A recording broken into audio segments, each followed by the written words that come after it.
quando a gente ouve a palavra conhecimento científico, o que a gente está querendo dizer? Se eu perguntasse para vocês, assim, para cada um conceituar ciência, se eu perguntasse, minha gente, diga para mim o que é ciência, se eu perguntasse para vocês o que é ciência, eu garanto que vocês teriam muita dificuldade para responder. Embora a gente saiba, embora a gente suspeite que sabe, embora a gente tenha talvez uma explicação na ponta da língua, mas que a gente vai se atrapalhar para poder dizer o que é ciência, a gente vai. Porque é algo tão múltiplo e é algo tão complexo e ao mesmo tempo tão simples, porque nós somos a ciência. A ciência não é algo externo a nós. A ciência constitui a humanidade, constitui tudo que somos e o lugar onde estamos. Mas a palavra cientista, ela é recente. É um conceito, é uma expressão muito recente. Ela só foi inventada, ela só veio surgir no início do século XIX, acreditam? Ali pelos 1830. Então, ou seja, do ponto de vista da história da humanidade, que é tão grande, ser cientista é uma coisa nova. A ciência moderna, como a gente compreende hoje, ela não é nada mais, nada menos do que uma forma que nós organizamos para fazer algo que as pessoas vêm tentando há milhares e milhares de anos. O quê? Explicar o universo. Então, algumas civilizações, sobretudo as civilizações clássicas, as civilizações antigas, se limitavam e se compraziam, se sentiam satisfeitas em apenas dizer que a explicação para determinado fenômeno era porque Deus fez. Agora, Deus fez, mas não se devia perguntar por que Deus fez. Como que Deus fez? Então, questionar por que Deus fez era condenar, era se colocar numa situação de condenação à morte, à fogueira, se fosse na Inquisição, na Idade Média. Mas, ao longo da história da humanidade, via de regra, nós éramos assim, havia exceções. Então, nem todas as pessoas se satisfaziam com a experiência, com a explicação religiosa, ou uma explicação baseada na fé, para perguntas desse tipo. Por que as coisas existem? Por que o universo existe? Por que isso existe? E aí a gente começa lá dos gregos, lá da Grécia Antiga. Por que a gente começa da Grécia? Porque foram eles, os gregos, os primeiros a se interessar por ciência. Então nós temos um marco muito importante aí. Então a gente pode datar coisa de 400 anos antes de Cristo, o germen, a semeadura do germenzinho frágil do início do pensamento científico. Não foi tão simples assim. Embora os gregos, eles eram estimulados a pensar desde cedo, desde criança, jovem, adulto. Então, desde cedo, as crianças gregas eram estimuladas a pensar. Os jovens gregos eram estimulados a pensar e, mais ainda, a fazer perguntas, a questionar tudo, desde que fossem homens, porque as mulheres não gozavam desse direito de pensar e de questionar. E desde também que não fossem escravos. Então, sendo escravo, também você não teria esse direito. Mas já era um bom começo, né? Mas, assim, embora eles procurassem explicar o fenômeno do funcionamento do mundo, conversando, passeando, bebendo, filosofando. Então, este era, originalmente, o método que os gregos adotavam para explicar os fenômenos, tudo que acontecia. Então, se reuniam às noites, defendendo suas ideias, suas teses, em discussões agitadas, em discussões acaloradas. Contam as más línguas, inclusive, que eles saíam nos tapas, cada qual defendendo o seu argumento, querendo que o seu argumento fosse um argumento válido. Mas eles não tentavam, não tinham esse interesse de testar essas suposições, essas teorias, essas conclusões com os experimentos. Então, dessa forma, eles não tinham como confirmar ou refutar uma teoria. Então, dessa forma, muitas ideias que eram colocadas se tornavam ideias, ou nasciam ideias absurdas. Então, para a gente entender um pouco dessa grande saga, eu vou ter que situar em Platão. Mas eu acho até bom chamar o Platão aqui para vocês conhecerem. Platão, isso é você. Vem, chega aqui, meu amigo. O pessoal até quer te conhecer. Olá. Então eu sou o Platão. Pois não. Eu nasci, eu morri em Atenas. Eu morri aos 80 anos. Eu não sei se vocês sabem, mas eu fui aluno do professor Sócrates. Eu fui filósofo, eu fui matemático, e eu até fundei uma escola só minha, a Academia, ali por volta de perto de 400 anos antes de Cristo. E vou contar para vocês, foi a primeira instituição de ensino superior do mundo ocidental. Mas olha, já que a conversa não é sobre mim, e sim sobre um certo aluno meu, eu vou pedir ao professor Simão que ele continue o assunto. Continue você, professor Simão, esse assunto. Então, muito obrigado, Platão, meu amigo Platão. É isso mesmo, minha gente. A academia, essa escola que ele fundou, e com esse nome, tinha esse nome, inclusive, porque ele comprou um terreno em um monte, em uma área próxima a uma área que era destinada à adoração do deus Academo. E ele construiu, então, um prédiozinho que foi crescendo, e tinha alojamentos, então vocês entenderam, chamava-se Academia, porque era em homenagem ao deus Academo, próximo desse local de adoração ao deus Academo. Então era uma escola que tinha academia, uma academia que tinha alojamentos para os estudantes, era coisa muito chique, tudo super confortável. E, de fato, ela foi a ancestral das universidades. Por isso que até hoje a gente denomina as universidades de academias, né, os acadêmicos, né?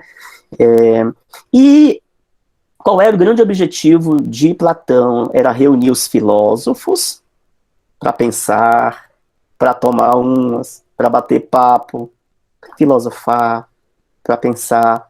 Mas não eram só os filósofos, já era democrático, afinal de contas, a Grécia é o berço da democracia.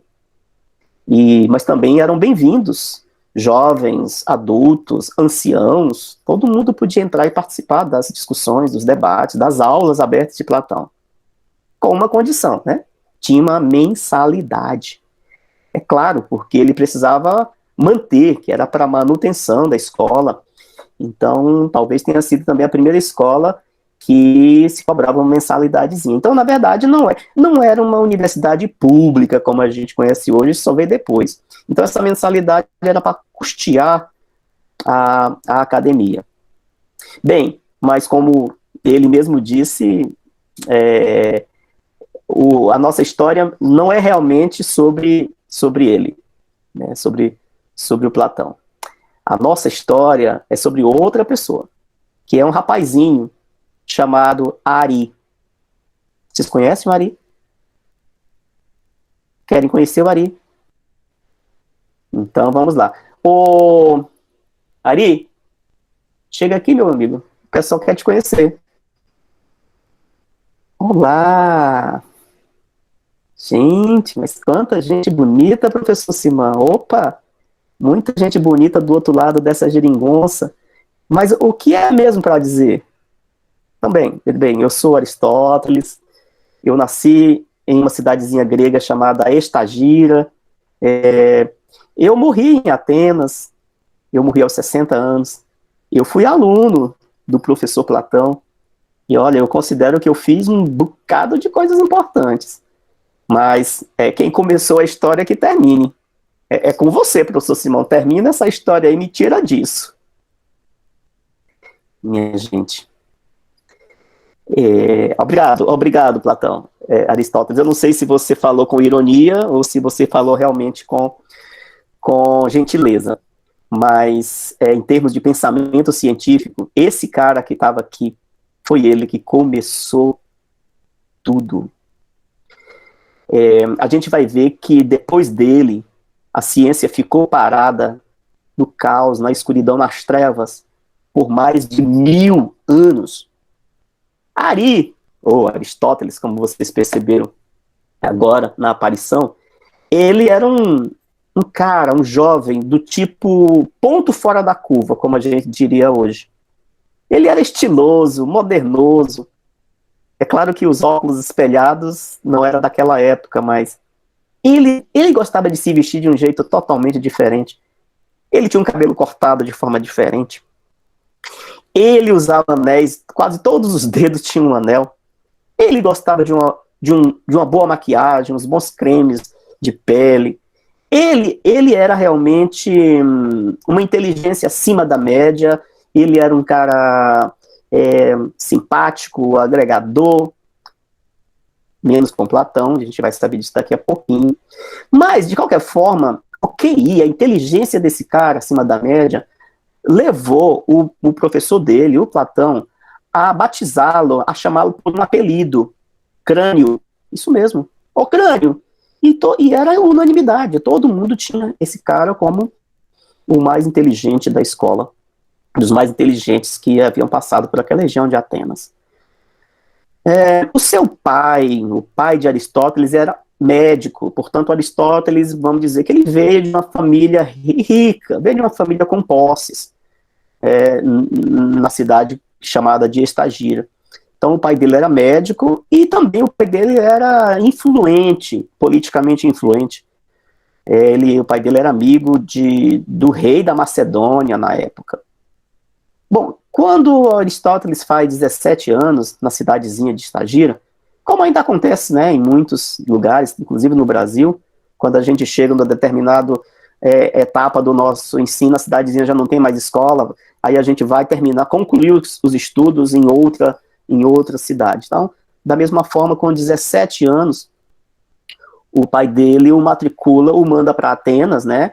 E Atenas, na época, era o centro, né, o centro intelectual, o centro artístico da Grécia, efervescência total, tudo acontecia em Atenas. E então é lá que o pai leva o garoto para se matricular. E ora, em que escola que ele vai se matricular? Na melhor.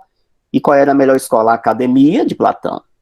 E, de fato, claro, havia outras escolas, a academia não foi a primeira escola, foi o primeiro centro de ensinos superiores, né? Mas existiam escolas semelhantes.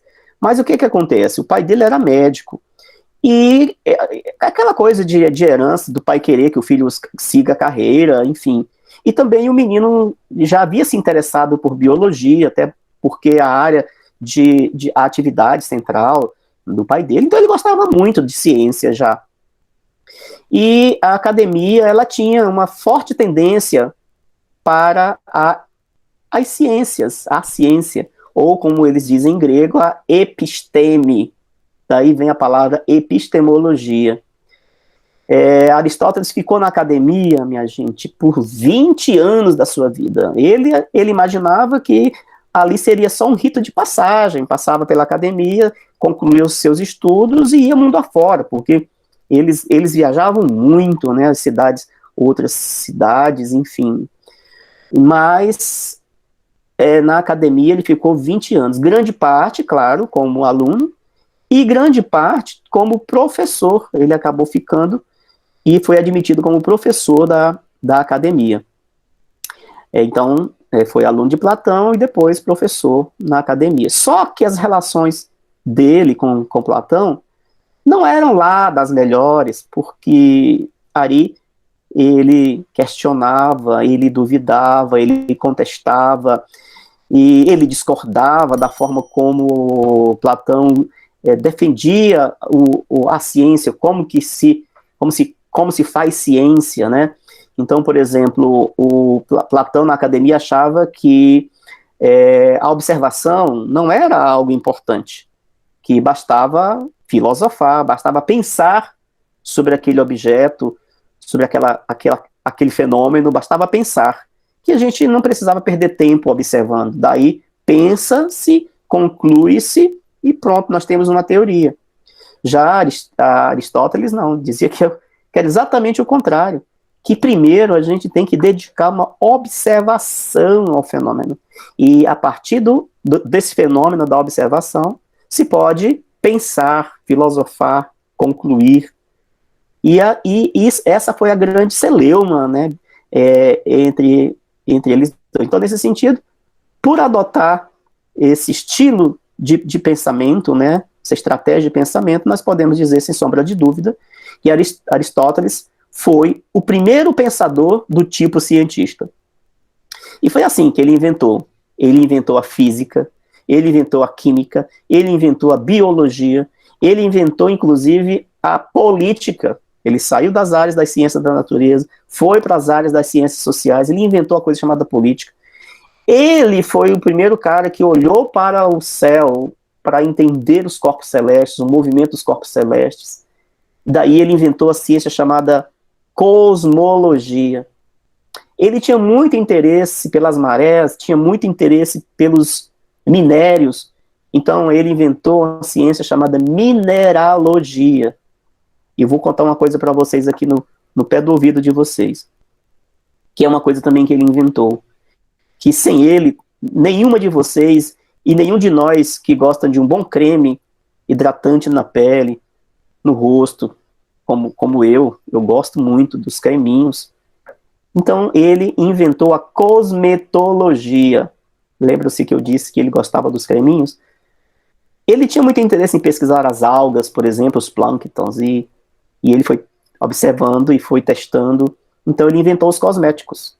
Então hoje, sem ele, nós não teríamos essa maravilha que é a indústria e a ciência dos cosméticos. Esse cara, minha gente, ele inspirou as primeiras teorias científicas que vigoram hoje, como, por exemplo, a circulação sanguínea. Foi esse cara que inspirou. E outra coisa fascinante na vida dele, na forma dele ver o mundo e a ciência, é que ele já achava que o trabalho científico podia ser de qualquer pessoa. Que para fazer ciência não precisava ser cientista como a gente imagina. Não era uma tarefa restrita apenas aos filósofos.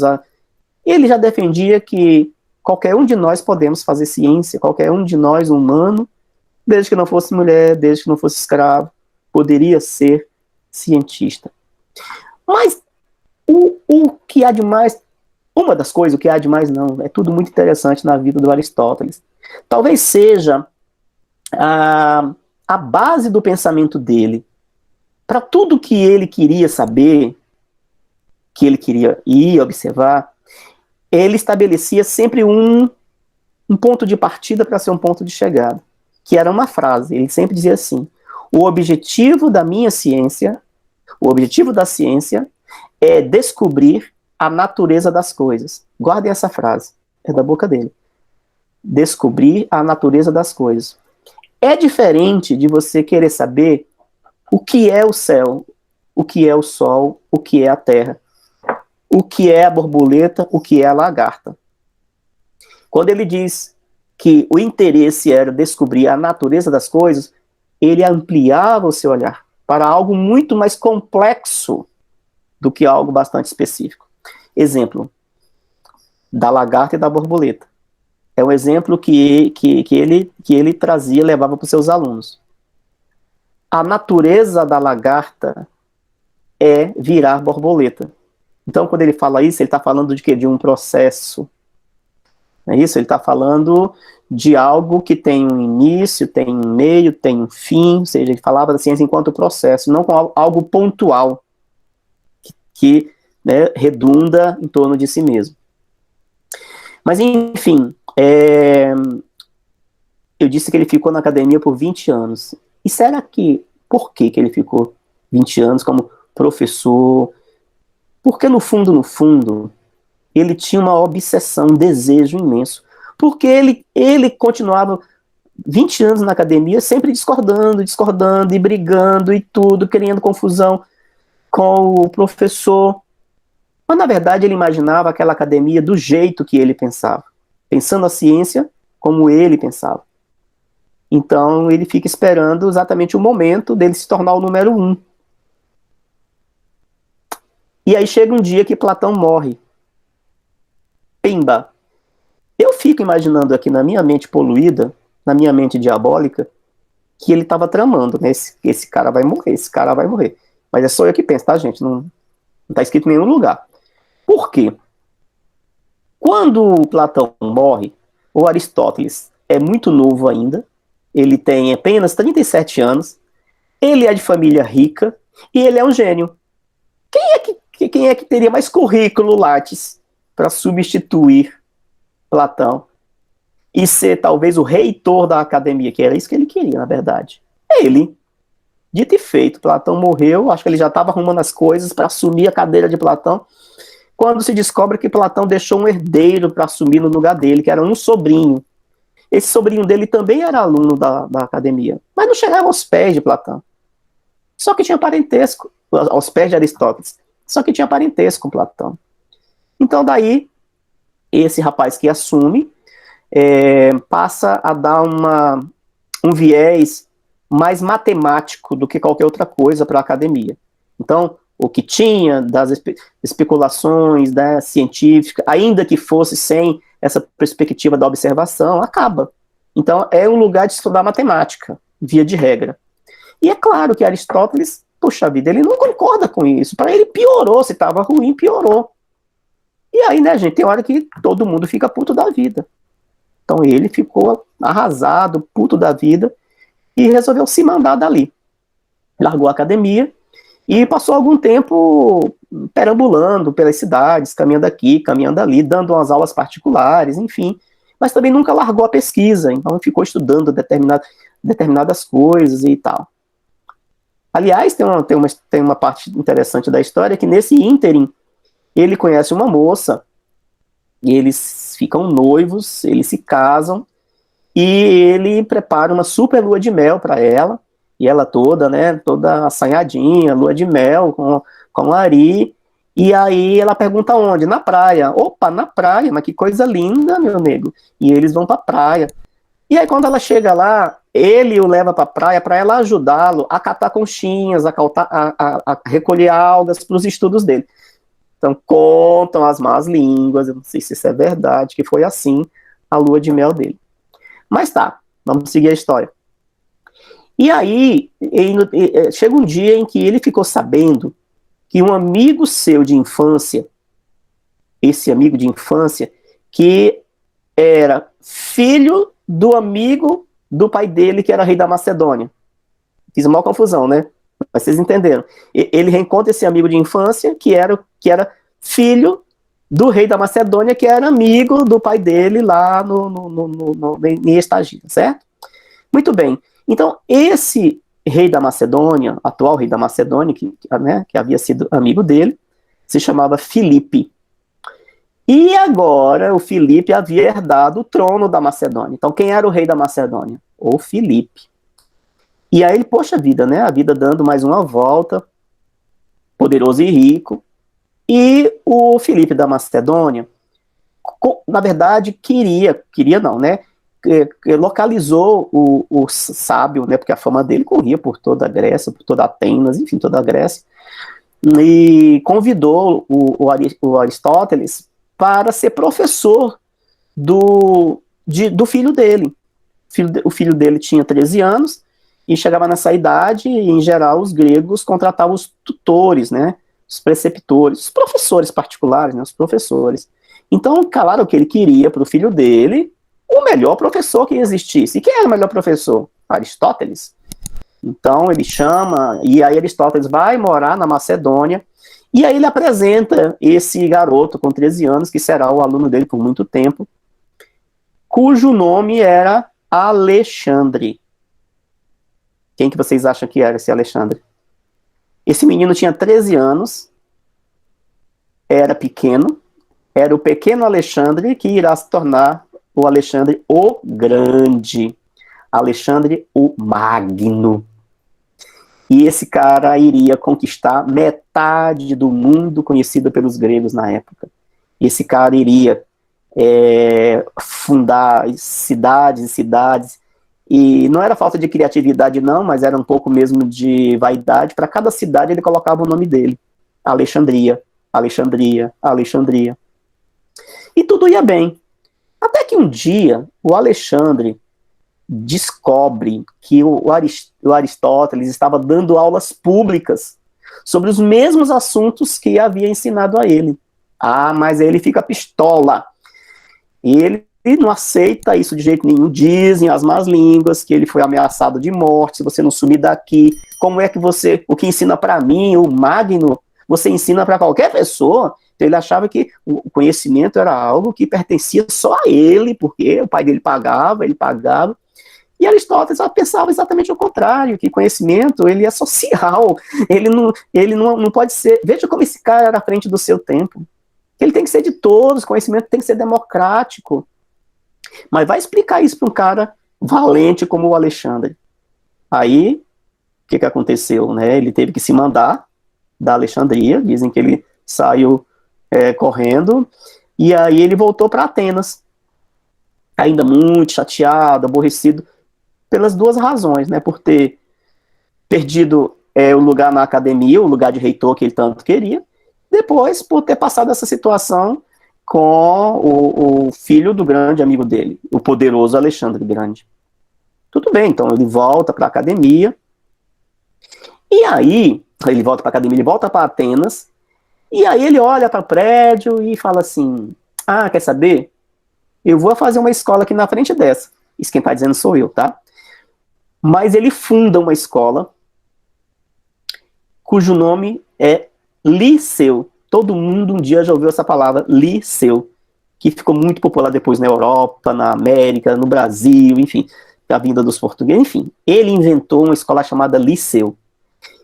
E a pedagogia do Liceu, que era algo sensacional para a época, e conta-se que muitos alunos da academia acabaram mudando para o Liceu. É como se, sabe, essa leva, né, de alunos que saem da escola privada e vão para a escola pública, porque é a melhor escola. E o que acontece? A pedagogia do Liceu era, em grande parte, caminhar. Então ele reunia os seus estudantes e iam caminhar. E nas caminhadas ele ia explicando as coisas, observando e explicando. Coisa que vocês já fazem isso com as crianças muitas vezes na escola presencial, não é isso? Quantas vezes vocês tiram as crianças da sala e vamos para o jardim, e vamos para o parque, e vamos olhar, observar. Então isso foi inventado por Aristóteles. E esse formato, essa metodologia, teve um nome. Os alunos do liceu tinham o nome de peripatéticos. E eu acho que alguns de vocês já ouviram essa expressão. A escola peripatética. Não era de pateta, não. O peripatético, do grego, na tradução grossa, seria os passeadores. Peripatético, passeador. Porque as aulas eram passeios. E aí eles voltavam para a escola física com aquele mundo de observações, descobertas. Aí sim, observava, trazia, refletia, pensava, concluía, refutava.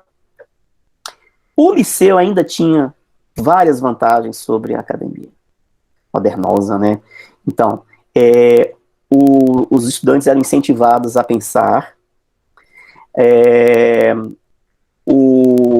e sobretudo, a gama, vamos dizer assim, de assuntos que se podia pensar. Então, Aristóteles começou a propor assuntos que ele amava, que ele gostava, e colocava, e propunha para se pensar sobre. Então, era um ensino multidisciplinar. Então, lá eles estudavam botânica, estudavam biologia, física, química, psicologia, estudava-se teologia, claro, na época era óbvio, tinha uma disciplina chamada ética. Então, assim, tinha de tudo um pouco no currículo, vamos dizer assim, do liceu. E tinha algo que na academia não tinha: uma biblioteca. O Liceu tinha biblioteca. E não era pequena. Era uma imensa, e foi se constituindo como uma imensa biblioteca. Há uma outra curiosidade sobre por que tinha biblioteca, né? Porque Aristóteles foi o primeiro cara, o primeiro professor que produzia os livros didáticos. Aquilo que ele ia ensinar para os meninos, para os jovens, ele escrevia antes e entregava o livro. Ou seja, era algo exclusivo deles, né? Então, muitos desses livros nós temos ainda hoje, né? Chegou até nós, eu tenho um deles, né? Que é o livro chamado Poética. Então, tem vários. Então, esse daqui foi um desses que ele utilizou no Liceu com seus estudos. Óbvio, né? Em papiro, né? Não precisa nem dizer. Em pergaminho. Mas, muito mais do que isso. O Liceu tinha museu. Olha que coisa modernosa. Só da cabeça do Aristóteles. Você colocar um museu dentro de uma escola. Imagina isso nos dias de hoje, né? Então tinha museu. E essa biblioteca, na verdade, grande parte, né, da produção da biblioteca eram livros dele. Então ele produziu de uma forma muito absurda. Então o Liceu guardou praticamente toda a produção intelectual do Aristóteles, né? Mas sim, era um repositório que os estudantes tinham acesso, pegavam, estudavam, enfim, né? Mas aí, gente, o que acontece nesse meio tempo? Ele ficou no Liceu até 300 e qualquer coisa antes de Cristo, 320 antes de Cristo, né? Mas a fofoca mesmo, né? Então ele vai morrer. Não, minto. Antes eu preciso contar que Alexandre morre. Então, nessa época, 320, 330 a.C., Alexandre o Grande morre em um desses combates malucos e coisa e tal. O que acontece, gente? Toda uma celeuma política, uma conspiração política quando o grande Alexandre, o poderoso Alexandre morre. Porque começou a rolar uma conversa que Alexandre, que já tinha muitos desafetos, é muito óbvio, né? Havia tido um cara para incutir essas ideias na cabeça dele para ele se tornar aquele cara que ele se tornou. E aí, quem era esse cara? Aristóteles. Aristóteles ficou sabendo em Atenas que estava a cata dele, atrás dele.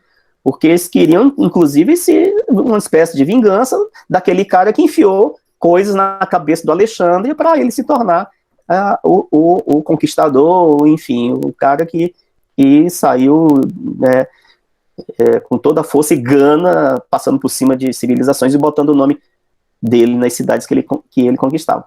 Então o que acontece? Alexandre morre, aí Aristóteles se manda de novo da Grécia, porque ele estava sendo perseguido, deixa o Liceu para trás, se manda de novo da Grécia, e aí nesse meio período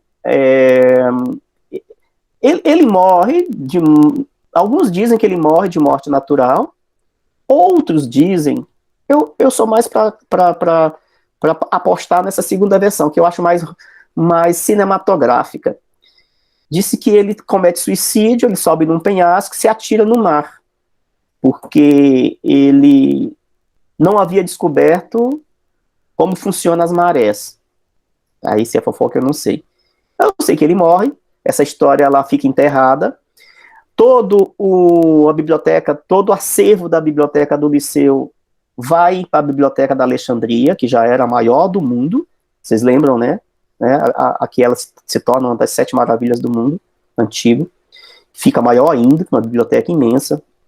Mas aí tem o episódio dos romanos invadirem a Grécia, né, em cerca de 150 a.C., a Grécia ela é tomada pelos romanos, e aí tudo que se construiu até aquela época, em termos de ciências e de artes também, vão por terra, né? O Liceu ele é destruído, demolido, não só na Grécia, mas a própria Alexandria. Eles tocam fogo na biblioteca de Alexandria. Na verdade, a biblioteca de Alexandria já havia sofrido alguns pequenos incêndios, tinha sido reconstruída, mas esse grande e último incêndio foi um incêndio proposital para acabar com aquela herança do conhecimento científico. Por quê? Porque os romanos eram maravilhosos guerreiros, temidos guerreiros, mas não tinham nenhuma sensibilidade para as artes, para as ciências. Então isso não interessava de forma alguma, né? Então, o mundo dá aquela parada até a queda do Império Romano, né? Então os romanos ficaram aí no poder até perto de 300 depois de Cristo, ou seja, 150 antes, 300 depois, 450 anos, vamos dizer assim, estou fazendo uma conta aqui grosseira, de Império Romano, onde nada aconteceu, mas só que nesse ínterim, escritos de Aristóteles e de outros filósofos gregos sobreviveram de alguma forma e foram redescobertos na Arábia, né, no continente árabe, né, na Arábia, e aí esses escritos ali por volta do século XIV, eles são descobertos na Europa, na Itália, sobretudo. E aí cai na mão, essa época era o Renascimento, né? Então, como é que o Renascimento vai surgir? Exatamente, já se apropriando, se encantando, sobretudo, a Igreja Católica dos escritos de Aristóteles e outros gregos, mas sobretudo Aristóteles.